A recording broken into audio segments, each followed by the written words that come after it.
स्वामी भक्त हो, आपल्याला सुद्धा यशस्वी व्हायचंय, आपल्या दुःखातून मुक्त व्हायचंय. तर आजची ही स्वामी लीला आपली खूप मदत करेल.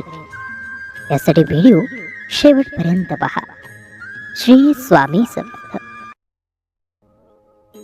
आपले स्वामी महाराज करुणेचा सागर आहेत. स्वामींचे आपल्या बाळांवर खूप प्रेम आहे. असेच एकदा चोळप्पाची बायको नेहमीप्रमाणे काहीतरी काम करत होते. आवरावर करत असताना तिला अचानक काहीतरी चावल्याचे जाणवते.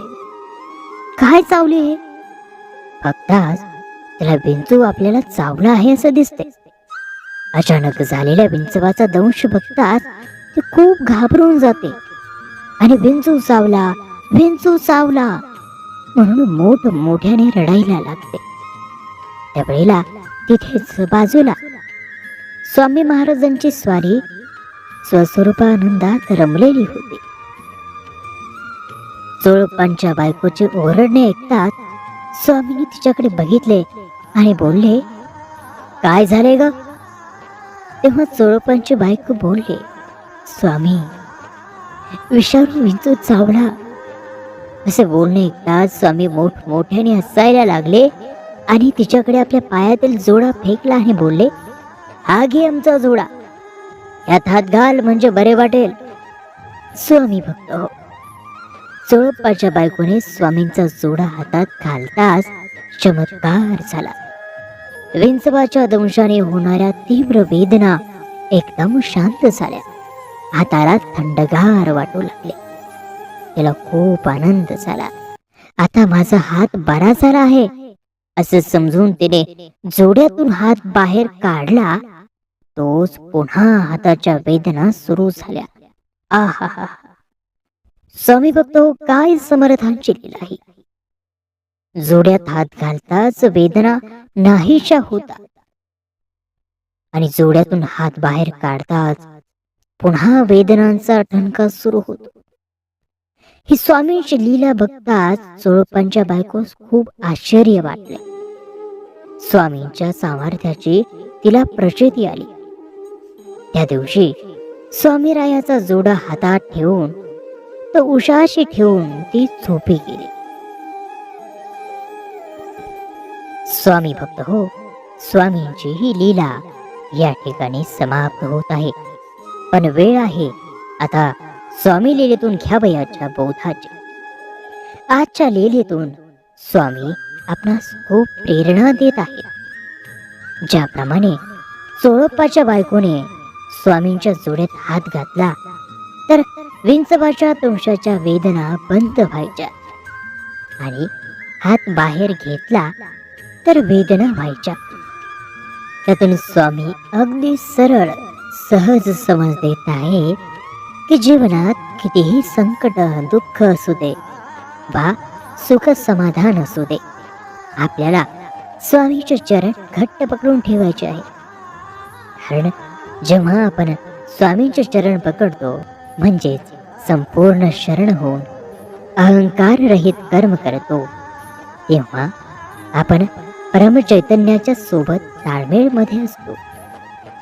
त्या निसर्गाच्या, सृष्टीच्या, हृदयाच्या ताळमेळ मध्ये असतो आणि ह्यामुळे जीवनात योग्य वेळी योग्य मार्गदर्शन आपल्याला भेटते.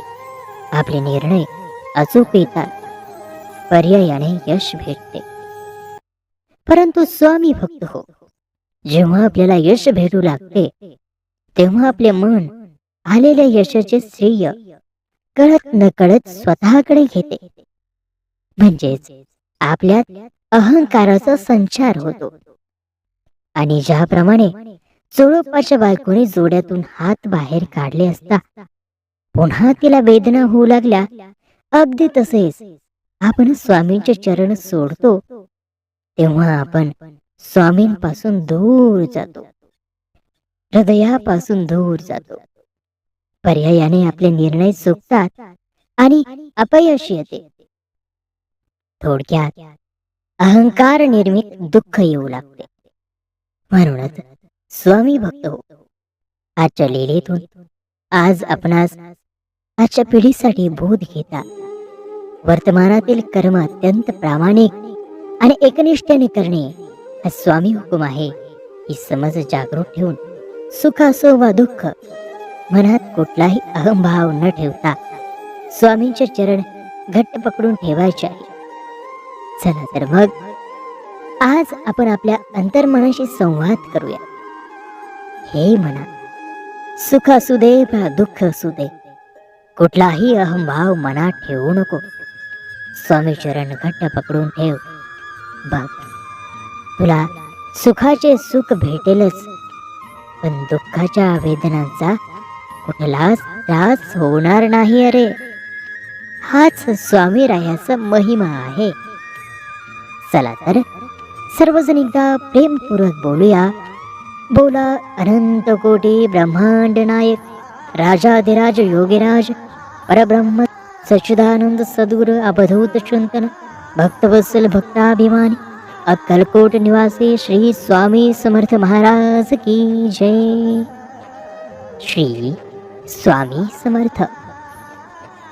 स्वामी भक्त हो, स्वामींच्या अशाच बोधात्मक लीला यापुढेही तुम्हाला पाहायला भेटणार आहेत. त्यासाठी गरज आहे की आपल्या चॅनलला सबस्क्राईब करायचे आणि सोबतच्या बेल आयकॉनवरती प्रेस करायचे.